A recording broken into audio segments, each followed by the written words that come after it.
যাব না, টাকা দিয়ে পাওয়া যাব না।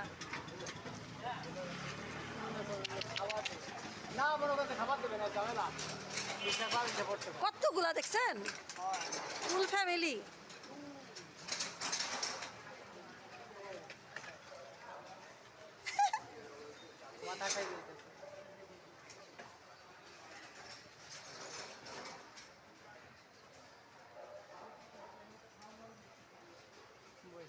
এটা বাচ্চা করে বাচ্চা ওই বুকে বাচ্চা রাখছেন হ্যাঁ বাচ্চা নিয়ে আসতেছে।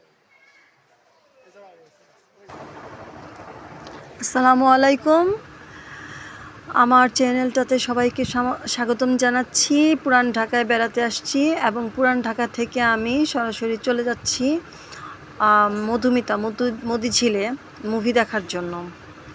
যেহেতু বসুন্ধরা সিটিতে আজকে আমার যাওয়া সম্ভব না, ওখানে গেলে অবশ্য আমার আজকে বেহাল দশা হইতো না। ওইখানকার পরিবেশটা অন্যরকম, মুভি দেখার জন্য বেস্ট এবং স্বাচ্ছন্দ্য বোধ করি। আর মধুমিতা হলে যাওয়ার পরে যা ঘটলো সেটা আপনাকে একটু পরে বলছি। পুরান ঢাকার বিল্ডিং, রাস্তাঘাট আমার কাছে চিপা চাপা ভালোই লাগে। আমার কাছে আমাদের একটা শেকড় ওইখানে জড়িত, তো যে কারণে পুরান ঢাকাতে গেলে সবসময় আমার কাছে ভালো লাগে। ওখানকার বাখরখানি, ওখানকার পনির, ওখানকার মুখরোচক খাবার, কাপড় চোপড়, এভরিথিং। আর যে স্ট্রাকচারগুলা, বিল্ডিংগুলা, পুরান আমলের যে বিল্ডিংগুলা, এগুলো তো আসলে সংরক্ষণের দায়িত্ব কাদের আমি জানি না। আমার যদি অ্যাবিলিটি থাকতো আমি এই ধরনের বিল্ডিং বানাইতাম। এই ধরনের বিল্ডিং বানাইলে একটা মানে স্থাপত্য নিদর্শনগুলো আমাদের বাংলাদেশে থাকতো, যে আমাদের আদিকালের আমলের মানুষজন কিভাবে বাড়িঘর বানাইতো। আর এখনকার যে বিল্ডিংগুলো বানানো হয় একটা মানে কি বলবো, আমার কাছে এগুলো ভালো লাগে না। আমার আগেকার দিনের জিনিসগুলোই ভালো লাগে। এখানে আমি অফিসার হলের সামনেও চলে আসছি। অফিসারের পরেই কিন্তু মধুমিতা, অফিসার হল বন্ধ হয়ে গেছে আর মধুমিতা হলটা এখনও চালু আছে। আমি এখন বাহাদুর শাহ পার্কে আসছি, যেখানে সিপাহীদের 7 জন সিপাহীদের ফাঁসি দেওয়া হয়েছিল এখানে। আর এটা ইতিহাস পড়লে বোঝা যাবে। আমি কবি নজরুলের সামনে আসছি। কবি নজরুল থেকে সোজা ডান দিকে গেলে এখানে লক্ষ্মীবাজারে যে এত স্ট্রিট ফুড, এত দোকান, এত কসমেটিক্স, জুয়েলারি, ড্রেস, তারপর পাপোশ, হাঁড়ি পাতিল থেকে নিয়ে শুরু করে খাবার দাবার এভরিথিং এখানে পাওয়া যায়।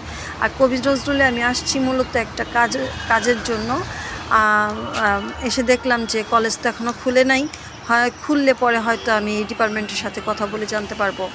এখানে একটা লেখা ছিল, যে লেখাটা আমার কাছে খুবই আকৃষ্ট লেগেছে, যে আমাদের turn to Allah before you return to Allah. আমার হাতের মোবাইলটা দিয়ে আমি ভিডিওটা করলাম। এই যে স্ট্রিট ফুডগুলো, এখানে অনেক ধরনের খাবার, মুখরোচক খাবার, চা, মাটির কাপের চা, ভাজা পোড়া, ফাস্ট ফুড, সব কিছু পাওয়া যায়। আপনারা আসলে অবশ্যই ঘুরে যাবেন। পুরান ঢাকায় আসলে অবশ্যই পকেটে টাকা থাকতে হবে। আর নাজিরা বাজারে রাত্রের 12টা, 1টা, 2টা, 3টা, 4টা পর্যন্ত নাজিরা বাজার জমজমাট থাকে। তো সেদিন তো নাজিরা বাজারের ভিডিওটা দেখানো হয়েছিল। এখন তাণ্ডব মুভি নিয়ে আমার কিছু কথা। এখান থেকে আমি সরাসরি চলে গিয়েছিলাম মধুমিতা হলে, মতিঝিলে হলের ভিতরে গেলাম, দেখলাম ব্ল্যাকে টিকিট বিক্রি করতেছে 500 টাকা করে। দেন আমি কাউন্টারে গেলাম, কাউন্টার থেকে 200 টাকার টিকিট কাটলাম। 100 টাকার টিকিটও আছে, কিন্তু 120 টাকার টিকিট মূল্য লেখা, নিচ্ছে 200 টাকা। আর বাহিরে বিক্রি করতেছে 500 টাকা। দেখার কেউ নাই, এসি নাই, ফ্যান একদম চলেই না, ঘামতে আমি অসুস্থ হয়ে গেছি। এই রকম বিচ্ছিরি একটা হল আগে তো এরকম ছিল না। আমার মা যখন আমাদের ছোটোবেলা মুভি দেখাইতে নিয়ে যেত, সালমান শাহর ছবিগুলো দেখতাম, তখন তো এসি ছিল। আর এখন এই হলে এসি নাই। আমি তো মানে আগে জানলে এখানে ছবি দেখতে যাইতাম না। তো আরফান নিশোকে দেখানো হয়েছে সেকেন্ড পার্টের জন্য, মেবি সেকেন্ড পার্টে আরফান নিশো এবং সাকিব খানকে কাস্ট করা হবে। ওরা কি বুঝে নাকি মোবাইল? আয় হ্যাঁ, এতগুলা নার্গিস ওই যে বাচ্চা ওই ওই যে নামতাছে বাচ্চা ধরিয়ে রেখেছে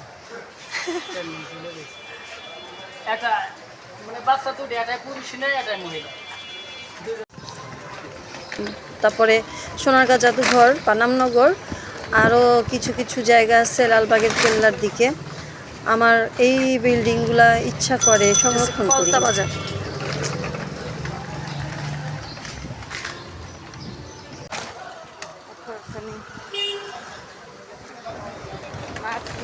বাঘাখানির রুটি মাখনা এগুলো হচ্ছে ঐতিহ্যবাহী খাবার ভিডিওটা কেমন লাগলো ভালো লাগলে একটা লাইক দিবেন সাবস্ক্রাইব করবেন ধন্যবাদ